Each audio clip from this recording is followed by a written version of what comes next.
मालिक की प्यारी संगत को सादर जय गुरुदेव। आज जो वचन मैं स्वामी जी के पढ़ने जा रहा हूँ उनको बहुत ही ध्यान से सुनिएगा।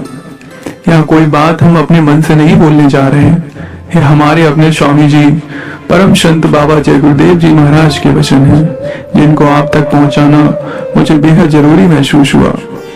ये वचन स्वामी जी ने सन 1960 के अगस्त माह में कहे थे, जो कि उसी दिनांक की अमर संदेश नामक पत्रिका में भी संकलित है। ये वीडियो विशेषकर उन गुरु भाइयों के लिए है जिन्हें स्वामी जी से नामदान मिलने का सौभाग्य प्राप्त हुआ। बहुत से गुरु भाई यूट्यूब या फेसबुक पर कमेंट करके वक्त के गुरु कौन है इस पर लोगों को सलाह देते हैं, जिनको पढ़ने से समझ में आता है कि उन्होंने खुद संतों की इस बात का सही अर्थ नहीं समझा। इससे उनका अपना तो भारी नुकसान होता ही है, साथ ही वह दूसरों को भी शंका में डालकर उनको भी सही मार्ग से दूर करने का प्रयास करते हैं। आप चाहें तो वीडियो को रोक करके कुछ कमेंट उदाहरण के तौर पर पढ़ सकते हैं, जिसमें लोग स्वामी जी की नामदानी जीवों को किसी और के ध्यान की भी सलाह दे रहे हैं। आज ज्यादातर गुरु भाई शंकाग्रस्त हो गए, तो वह बिना गुरु वचन सुने शंका जाए भी तो जाए कैसे।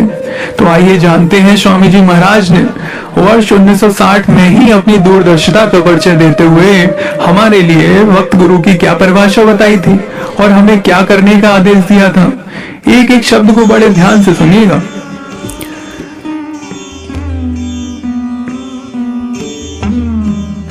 गुरु एक अपने जीवन में संत मत में एक झगड़ा हो गया, जिस ग्रंथि को सुलझाना मुश्किल हो चुका है वह यह है कि वक्त गुरु करना चाहिए। संत मत के लोग समझ चुके हैं कि वक्त गुरु किसको कहते हैं। वक्त गुरु की परिभाषा लोगों ने इस प्रकार प्रचलित कर रखी है कि आमतौर पर एक गुरु अपना शरीर छोड़ दे तो तुम्हें लाजिम है कि उसका बनाया जो शिष्य गुरु के रूप में अपना काम करेगा उसको वक्त गुरु कर लो। शिष्य ने तलाश करके पूरे गुरु की शरण ली और सूरज शब्द मार्ग का उपदेश लिया और अपना तन मन बुद्धि को समर्पित कर दिया, यानी शिष्य गुरु को अपना अंग जो संसारी वह परमार्थी काम करता था उसको बेच चुका है। इसीलिए जो शिष्य जड़ अंग को गुरु के शरीर के साथ बेच चुका अब दूसरे को बिका हुआ तन मन बुद्धि नहीं बेच सकता है। यदि बेचता है तो उसने गुरु के महत्व को अभी तक नहीं समझ पाया। अभी फायदा नहीं हुआ तो आगे भी गुरु की हकीकत से महरूम रहेगा। हाँ, जहाँ पर अनुभवी पुरुष रहते हैं उससे विपरीत करते हैं और जो आम संतों का उपदेश है उनके पास जाकर सुनते हैं, तो यह बात सत्य है कि जो फायदा उनके शिष्य को होगा जो उन्हें अपना तन बेच चुका है, वही फायदा उसको भी होगा जो तन न देकर सुरत प्रेम के हेतु सत्संग सुनता है। क्योंकि कारखाना संतों का एक है और एक ध्येय है, पर कानून अलग अलग है। हर जिलों का कानून अलग अलग है, जैसे जहाँ के मनुष्य होते हैं इसी तरह संतों के यहाँ कर्म अनुसार फायदे बदलेंगे, यह जरूरी है। पर वक्त गुरु एक ही होता है। एक शरीर बेचने के बाद वक्त गुरु दूसरा नहीं हो सकता। अपने शरीर रहते हुए जीवन में यदि सद्गुरु की प्राप्ति तुम्हें हो गई, वही तुम्हारा वक्त गुरु है। एक शरीर रहते हुए दूसरे के साथ ब्याह नहीं कर सकते हैं, अगर करते हैं तो व्यभिचारी हो। और आज देखने में आता है कि व्यभिचारी लोगों की संख्या ज्यादा पाई जाती है, जिनका कोई वसूल नहीं है। जब मनुष्य सत्य रास्ते से गिरता है तो उसे आगे असत्य मार्ग ही है।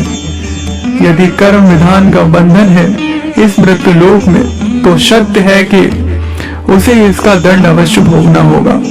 अब लोग ने सदगुरु के लोप होने के पश्चात दूसरा गुरु धारण किया और यह ख्याल नहीं आया कि एक गुरु की महिमा से साथ ही उसके जिक्र छोड़कर नए सिरे से दूसरे की महिमा करना शुरू कर दिया और नया प्रेम बढ़ाने लगे।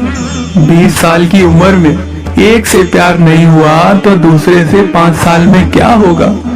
चाहिए था कि एक के लोप होने पर उसके बिछोह में तड़पते तो यह सत्य है कि जो जिसकी तड़प में है वह उसके पास ही बसता है। आज्ञा के अनुसार करना होगा। संत सद्गुरु सत्यलोक के अधिवासी होते हैं जो माया के परे हैं। गुरु का पद अत्यंत बड़ा है जिसकी महिमा कोई कर नहीं सकता। शास्त्रों के वसूलों को और संतों के वसूलों को आज के जीवों ने रद्द कर दिया है। अपनी ऊंची बुद्धि से झूठ कपट चोरी हिंसा और रिश्वतखोरी करते हैं। तो बहुत ही विस्तार से समझाया था स्वामी जी ने। अब शंका की कोई गुंजाइश नहीं होनी चाहिए। सभी गुरु भाइयों से अनुरोध है कि स्वामी जी की इस आज्ञा को, आदेश को सर्व संगत तक स्वामी जी महाराज के एक एक जीव तक पहुंचाने की सेवा अवश्य करें, ताकि सही मार्ग भूले गुरु भाइयों का अहित न हो और जो सही रास्ते पर है वो आगे कभी भटके नहीं। जय